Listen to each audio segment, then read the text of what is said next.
So Drake coming at the king. This is 2 years too late, man. This album didn't need to happen, really. I think you should have just moved on, held that L, and walked away from this, because this is corny, man. You're a cornball, Drake. I'm sorry. Luke? On Friday, Drake dropped 3 albums at once. Not 1, not 2, not 4, not 5, not 6, not 7. 3. Iceman, Habibti, and Maid of Honor. All at the same time after a massive Toronto live stream. There's no lead single, no traditional rollout, just a 3-album carpet bomb in the middle of the night. And within a few hours, the internet found what everybody was looking for. On Iceman, which is the rap album, there's a song called Make Them Remember, track 14, and on it, Drake doesn't just take a shot at LeBron James, he aims for the chest. The bar goes like this. I shouldn't even be shocked to see you in that arena, because you always made your career off of switching teams up. But that wouldn't be the only time that Drake mentions LeBron James in this song. There's 2 times that he references him.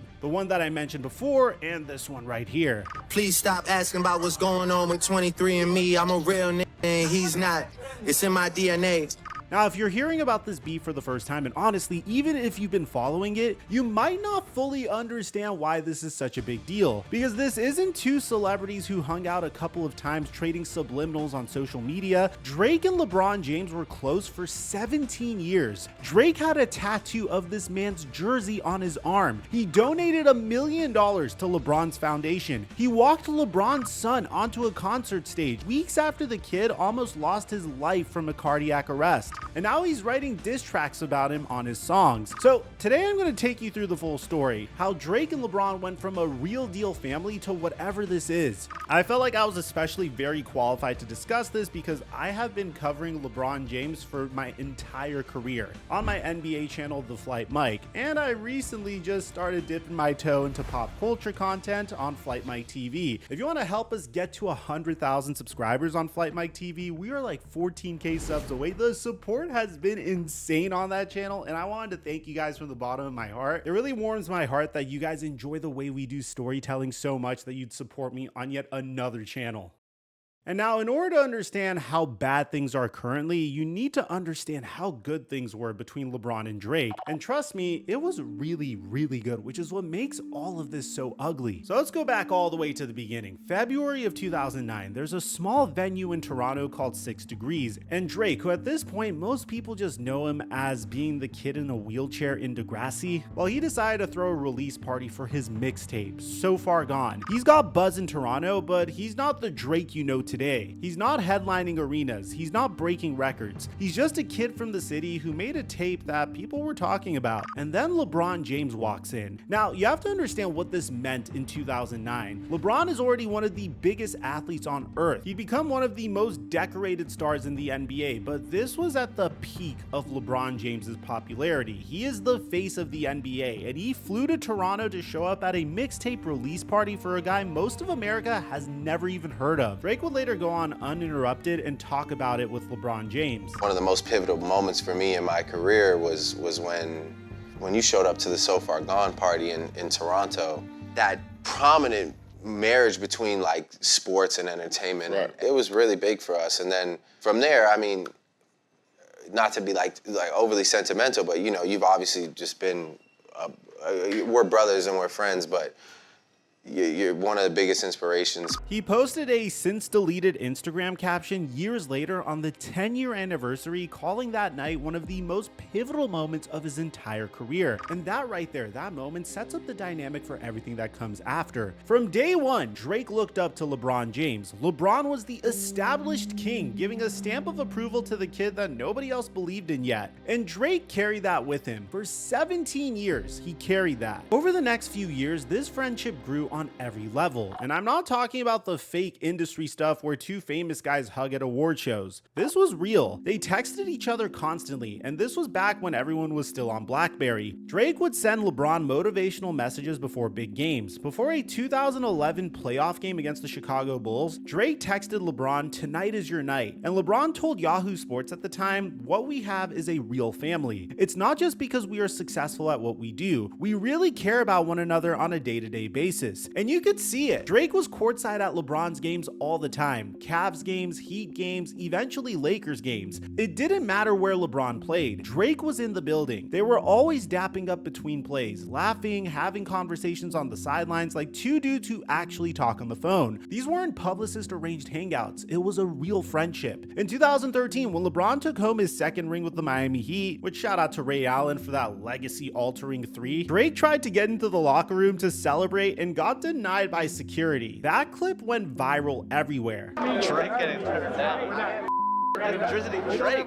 But that's almost the point. He wasn't there as press. He wasn't there as a VIP guest. He was there trying to get to his boy after a championship. He also started pulling up to personal events, LeBron's birthday parties, family dinners. He even showed up to Bronny's high school basketball games with a double cup in hand. Now, here's a detail that's going to matter a lot later, so remember it. Across this entire friendship, Drake was consistently the one that was showing up for LeBron James. He was consistently the one celebrating LeBron's milestones. He was consistently the one that was going out of his way. That imbalance was always there, and keep that in your head. And bear in mind, I'm a diehard Laker fan. I'm not some crazy Drake stan. I'm just commentating on what is apparent to me. On the music side, LeBron was woven into Drake's career deeper than most people realize. Take Forever, for example. This was Drake's breakout song. It featured Kanye, Lil Wayne, and Eminem, and honestly, it was the way I was introduced to Drake. This song was released as part of the soundtrack to More Than a Game, a 2009 documentary about LeBron's high school basketball journey in Akron, Ohio. So Drake's involvement in LeBron's world wasn't casual. It went all the way back to the beginning. And then on Scorpion, which Drake dropped in 2018, Drake dropped this bar on Nonstop. That lyric is going to come back in the worst way possible later in this video. By 2017, the friendship had expanded into a straight up business. Drake and LeBron co-produced The Carter Effect, a documentary about how Vince Carter changed Canadian basketball during his years on the Toronto Raptors. Then in 2018, when LeBron shattered 30,000 career points, still on the Cavaliers at the time, Drake recorded a whole congratulations video calling LeBron one of the most inspirational people in his life and a brother. One of the most inspirational people in my life. I'm honored to call you a brother. That same summer, LeBron made the move to LA, signed with the Lakers, and before he even played a single game in Staples Center, Drake brought him and Travis Scott on stage at a sold-out concert in the city. That shaky fan-recorded video has over 30 million views. The energy was insane. And then there's the moment from The Shop, LeBron and Maverick Carter's HBO show, where Drake came on as a guest. They're talking about Drake's beef with Pusha T at the time, the one where Pusha revealed that Drake had a hidden son, and Drake asks LeBron point blank, Drake takes you and like, am I letting you down? Yeah, what'd I tell you? You said that I can never let you down. Those words are about to age worse than milk, but you could clearly see how much Drake looked up to LeBron James. Between 2019 and 2023, the Drake and LeBron friendship hit its absolute peak, and I need you to understand how deep this went, because when this thing falls apart, I need you to feel how far the drop actually was. First was the tattoo. At some point during this era, Drake got LeBron's St. Vincent St. Mary High School jersey, number 23, the Fighting Irish, permanently inked on his left arm. Think about that. This is a grown man getting another grown man's jersey permanently inked on him. That's not just something you do for a guy that you party with sometimes. That's a statement. That's permanent. And the name Fighting Irish, the mascot of LeBron's high school, remember it because Drake is going to weaponize it later on in this video. In 2019, they launched Uninterrupted Canada together, expanding LeBron and Maverick Carter's media company into Drake's home country. In 2022, they were both listed as investors in a bid to buy part of AC Milan. And also in 2022, after a massive roulette win on stake, Drake went on camera and announced that he was donating $1 million in Bitcoin to the LeBron James Family Foundation and the I Promise School in Akron. Myself and Eddie from Steak, we're gonna dedicate $1 million to the I Promise School, and I'm gonna come drop it off myself before the school. Wow. During the announcement, he called LeBron the biggest athlete in the entire world. Then in February of 2023, LeBron did what a lot of people thought was impossible. He broke Kareem Abdul-Jabbar's all-time NBA scoring record, the most untouchable record in basketball. And who was one of the first people to put out a tribute? Well, it was Drake. He recorded another congratulations video. And honestly, I thought this was pretty funny and very true to Drake's brand. LeBron, what a legendary night in NBA history. You're breaking the all-time scoring record. And to honor that, I had to come back to the place that it all started, Akron, Ohio. Every journey has its beginning. And tonight, I lied to you. I'm actually still at the club in Miami. All the girls say congrats, though, right, girls? Congrats, right? Congrats. So I ought to be fair here. Every milestone, every accomplishment, Drake was there without fail for years. And I want to hit the pause button here because this pattern matters. I understand Drake has this reputation of being very, very overly sensitive, but in regards to his friendship with LeBron, you have to admit he was an incredible friend. Every single time LeBron hit a milestone, Drake showed up. The congratulations videos, the courtside appearances, the $1 million donation, the tattoo, the onstage shoutouts. Now ask yourself, when was the last time that LeBron James did the same thing for Drake? When did LeBron record a video for a Drake album dropping? When did LeBron post about Drake's tour numbers? This friendship was always a little one-sided. Drake was the one putting the energy in. That imbalance is going to matter a whole lot when things fall apart, because when you're the one who gave more, you're the one who feels betrayed the most. But then comes the moment that makes this friendship feel like it was completely unbreakable, and in my opinion, it's the most important part of this whole story. On July 24th, 2023, Bronny James, LeBron's 18-year-old son at the time, suffered cardiac arrest. This happened during a basketball practice at USC. He collapsed on the floor of the Galen Center. They rushed him to Cedars-Sinai Medical Center. He was in the ICU. For a while, nobody knew if this kid was going to be okay. The James family later announced that it was a congenital heart defect, a structural problem with his heart that he'd had since birth, and that was the probable cause. Now picture the fear in that family. Your 18-year-old son's heart stops during practice. You're LeBron James. You can buy anything, accomplish anything, and you can't do a single thing about this. That's the kind of moment that rewires your entire life. Weeks later, in August of 2023, Bronny made his first public appearance since the cardiac arrest, and it wasn't at a press conference or a basketball court. It was at Drake's sold-out concert at Crypto.com Arena in Los Angeles. Drake walked through the crowd with both LeBron and Bronny, brought them to the best seats in the house, and told the audience, "This is my brother. He goes by the name of LeBron James, and in 2009, when nobody believed in anything I had going on, that same guy showed up to a release party for a mixtape called So Far Gone." Let that sit. Drake didn't just show up for a championship or a scoring record. He showed up when LeBron's son almost lost his life. He gave that family a moment of joy during the scariest stretch of their lives. This was Bronny's first time out in public after his heart stopped, and it was with Drake. That's the kind of bond that's supposed to be permanent. That's supposed to make a friendship unbreakable. So what on earth could destroy it?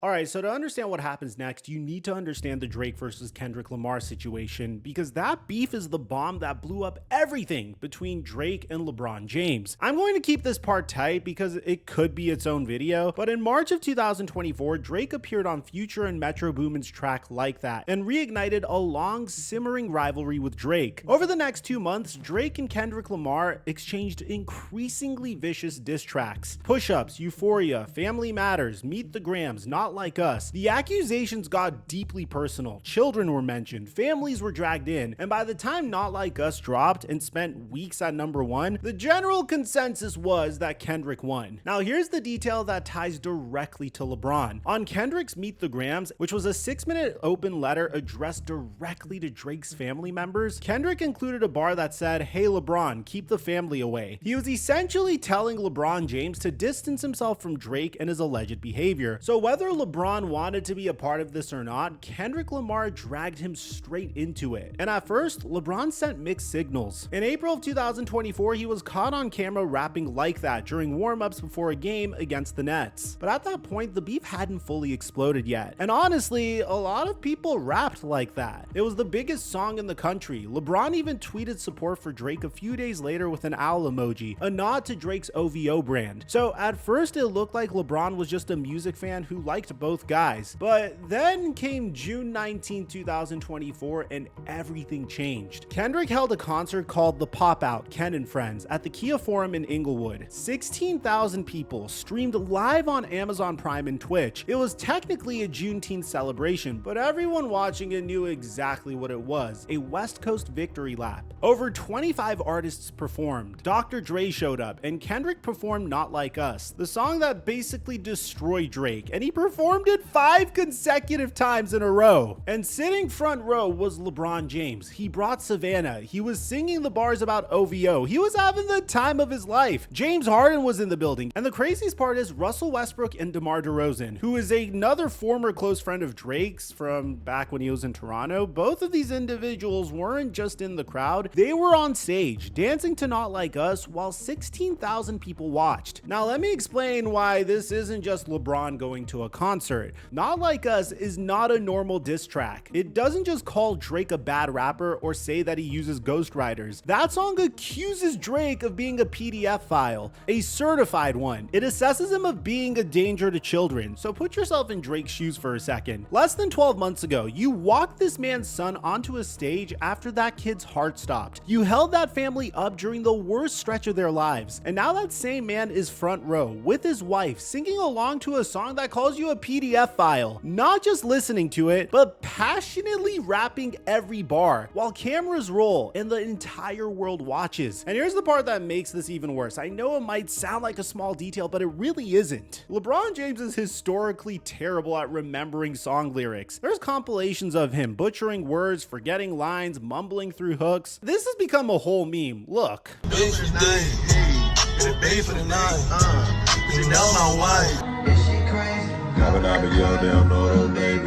Soon as they heating up, I invited you over, you said that you showing up. But the one song he got every word right to, the one time his lyrical memory was flawless, was a song that called his alleged best friend a PDF file. Fans pointed this out immediately, and you can imagine how Drake felt about this. So after the Kendrick Lamar concert videos went viral, Drake would send his first message. He unfollowed LeBron on Instagram. Now, in the real world, that's really nothing. But in the world of celebrity relationships, that's pretty much giving a press conference saying, I don't mess with this guy anymore. He also unfollowed DeMar DeRozan, who again was literally on stage at the pop-out dancing to Not Like Us and would get featured in the Not Like Us music video. After Team USA won the gold medal at the 2024 Olympics, with LeBron playing a huge role by the way, Drake posted from his Finsta account congratulating his brothers Jason Tatum, Steph Curry, and Kevin Durant. Notice who's missing: the most famous player on the team, the guy who helped save their run. Drake left LeBron's name off entirely. It was loud, it was pointed, and everybody noticed. And then came the Savannah detail. After the Olympics, a photo surfaced of LeBron posing with his wife Savannah, and if you zoom in, Savannah's wearing a PG Lang t-shirt. If you didn't know, PG Lang is Kendrick Lamar's creative company and record label. Now, was Savannah just wearing a shirt that she liked? Maybe. But posing next to LeBron, who was already in the middle of this whole situation, wearing the label of her husband's former friend's biggest enemy, people noticed this too. Joe Budden broke it down on his podcast. He said Savannah might just love the brand. But LeBron standing next to her in that shirt, knowing full well what it would look like, told him everything that he needed to know. And it didn't stop there. When Kendrick Lamar's GNX album dropped, LeBron was filmed at his own 40th birthday party, rapping along to Man at the Garden. More Kendrick bars, more videos.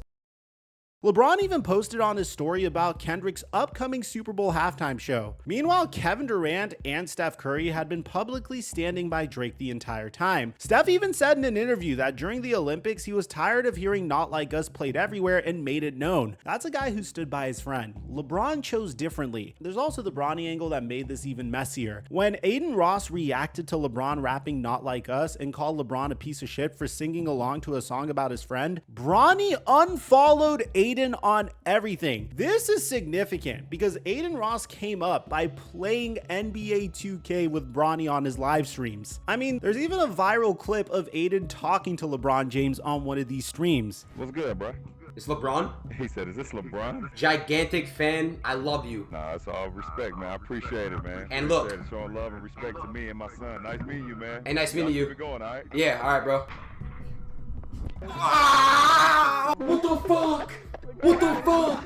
What the? But here's the wildest part. When someone actually asked Bronny at practice whether he prefers Drake or Kendrick, Bronny said Drake, his own dad's former friend's side. Fans went nuts. Someone even commented that LeBron is going to trade his son for that answer. But there's even more. LeBron's other son, Bryce, was spotted on Instagram wearing an OVO hoodie. That's Drake's brand, on LeBron's own profile picture. So even within the James family, this wasn't clean. The kids were caught in the middle of LeBron's beef with Drake. Now, I will admit this is a very one-sided beef, with Drake doing all of the actions even during their friendship and during their beef. And we're still in late 2024. Going into early 2025, Drake hasn't actually said LeBron's name out loud. Everything has been subliminal, unfollows, omissions, silence, but that was about to change because Drake started building a case against LeBron through his music, and each track would get progressively more and more direct. On January of 2025, a track called Fighting Irish Freestyle surfaces through Conductor Williams' YouTube page before getting taken down. Now, the title of the song, Fighting Irish, is the mascot of the St. Vincent St. Mary Academy that LeBron went to for high school, the same school whose jersey Drake had tattooed on his arm. So the title alone is a shot, and the bars removed all doubt. The world fell in love with the gimmicks, even my brother got tickets, seemed like they loved every minute. Just know this shit is personal to us and wasn't just business. Analyzing behavioral patterns is somewhat suspicious. There was also a line about trading watches, and fans immediately identified the exact same watch on LeBron's wrist in public photos. So this was detailed, this was personal, and this was a man building a diss track with receipts. On February of 2025, the opening night of the Anita Max Win Tour in Perth, Australia, during Non-Stop, Drake changes his own lyrics in real time. The original bar from 2018 was...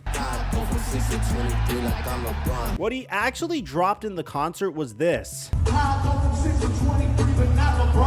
The crowd caught it immediately. A lyric that used to celebrate LeBron was now being used to erase him, live, on stage, in front of thousands of people. A line he probably rapped 1,000 times honoring his boy, now flipped into a diss. July of 2025, two things happened. Drake releases What Did I Miss? And this one didn't even bother being subliminal. The direct bar was this. I saw bro end up pop out with them, but been get round gangsters headline. That's it, clear as day. He named the concert. He referenced his own song timeline. Everyone knew exactly who he was talking about. And then came the tattoo. At the 2025 Wireless Festival in London, fans noticed that the LeBron James high school jersey tattoo on Drake's left arm was gone. In its place was an SGA Oklahoma City Thunder jersey, number 2, Thunder arched above it. SGA, a fellow Canadian, the reigning NBA MVP and Finals MVP after leading OKC to their first championship. Drake didn't just erase LeBron, he replaced him with a younger Canadian-born champion who was loyal to his roots. The message wasn't subtle, and I'm sure everyone knows that SGA's teammate Jared McCain is a huge Drake fan. Nights ago in Game 3, but when GQ asked SGA about it, he kept it clean. I understand why it might seem crazy that Drake tattooed me on his arm, but to me, that's just the homie. And when they pressed him about whether it was symbolic, replacing LeBron, SGA just said, yeah, I don't know about all that. I don't ask questions. I definitely hate on SGA a lot in my content, but I have to give credit where credit's due. This dude is smart about the way he's handling this. And then in September of 2025, LeBron finally spoke publicly about the situation for the first, and so far, the only time. So LeBron gave an interview with Speedy, and in this, he said, I always wish him the best. Obviously, different places right now, currently. He's doing his thing, I'm doing mine, but it's always love for sure. Very typical LeBron James response. Diplomatic, mature, measured, and absolutely not an attempt to try to fix anything. Which brings us to Friday. Everything I just told you, the 17 years of friendship, the tattoo, the $1 million, the Bronny moment, the pop out, the unfollows, the lyric changes, the cover up, all of that was the prologue, because Iceman just buried whatever there was left. 3 albums dropped simultaneously. Iceman is the rap album, 18 tracks, features from Future, 21 Savage, and Molly Santana. This is Drake's first solo project since the Kendrick beef. Everything rides on this. So the track you need to pay attention to is track 14, Make Them Remember, and the bars are layered in a way that's worth breaking down. I shouldn't even be shocked to see you in that arena. Because you always made your career off of switching teams up. This has 2 meanings. On one level, LeBron's basketball career, Cleveland to Miami, back to Cleveland to LA. 3 teams, 4 different team switches. Always leaving for the better situation, but that arena almost certainly means the Kia Forum, where the pop out was held. So it's also about LeBron switching sides in the beef, from Drake's corner to Kendrick's. Then he said this. Please stop asking about what's going on with 23 and me. I'm a real nigga and he's not. It's in my DNA. There are 3 references braided into one bar here. 23 is LeBron's jersey number, 23andMe is the genetic testing company, and DNA is a Kendrick Lamar song. Drake is saying LeBron's disloyalty isn't something that happened once. It's in his DNA. It's who he is. That's not just a diss, that's a character assassination in 12 seconds. But here's where Iceman became bigger than just a LeBron beef. According to Consequence of Sound, Billboard, and TMZ, Iceman also contains shots at Kendrick Lamar, J. Cole, DJ Khaled, Rick Ross, A$AP Rocky, Pusha T, Pharrell Williams, Travis Scott, Jay-Z, and DeMar DeRozan. Guys, that's over a decade of collaborators, friends, and industry relationships, all catching bars on a single album. This isn't a diss track, this is a controlled demolition. Drake sat down and torched every bridge he had left, all in one project. All that willingness to burn everything down is what turns this from a celebrity beef into something that's actually worth analyzing.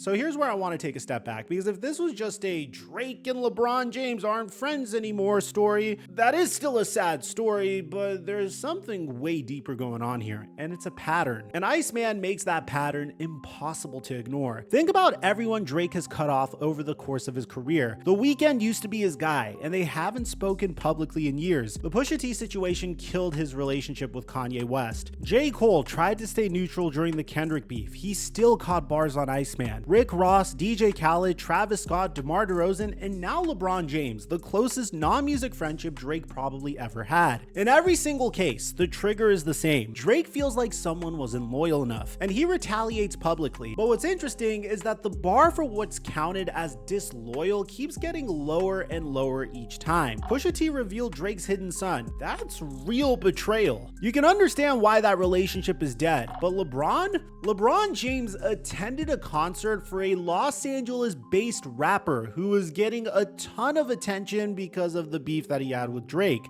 He didn't write a diss track. He didn't go on a podcast. He didn't leak DMs. He went to a show in his own city and vibed to a song that happened to be the biggest record of the summer. And for Drake, that was enough to end a 17-year friendship, record multiple diss tracks, cover up a tattoo, and go scorched earth on 3 albums. Now, I'm gonna be fair here. The best argument in Drake's defense is a very real argument. Not Like Us is not a normal diss track. It accuses Drake of being a PDF file. It accuses him of being a danger to children. If the man whose son you walked onto a concert stage after a cardiac arrest, the man you called brother for almost 2 decades, is now in the front row singing along to a track that calls you a PDF file, that's not just vibing, that's co-signing the worst thing that anyone has ever said about you. And not in private, he did it publicly at one of the biggest concerts of the year, while the cameras were rolling, and Drake's pain about that is legitimate. You can think his response is disproportionate and sensitive, and still acknowledge that what he felt in this moment was very real. But here's the other side. LeBron James lives in Los Angeles. The pop-out was one of the biggest cultural events in that city. LeBron has been a Kendrick fan since at least 2012, way before any of this beef existed. He played for the Lakers for years. That concert was a celebration of his city. And let's be real, half of America was singing Not Like Us that summer. It was the song of the year. Does attending a concert where it plays mean that you're co-signing every accusation and every lyric? Most people would say no. LeBron never went on a podcast and said Drake was guilty of anything. He never posted about the beef directly. He went to a show. And I think the honest answer, and this is where the story just gets genuinely sad, is that both men have a case here. LeBron didn't owe Drake loyalty in a rap beef that he had nothing to do with. He's not a rapper. He's not in the industry. He was a spectator who happened to be famous. But Drake isn't crazy for feeling destroyed when the man he tattooed on his body, the man whose kid he held up after a cardiac arrest, showed up to celebrate the person who tried to end his entire career and reputation.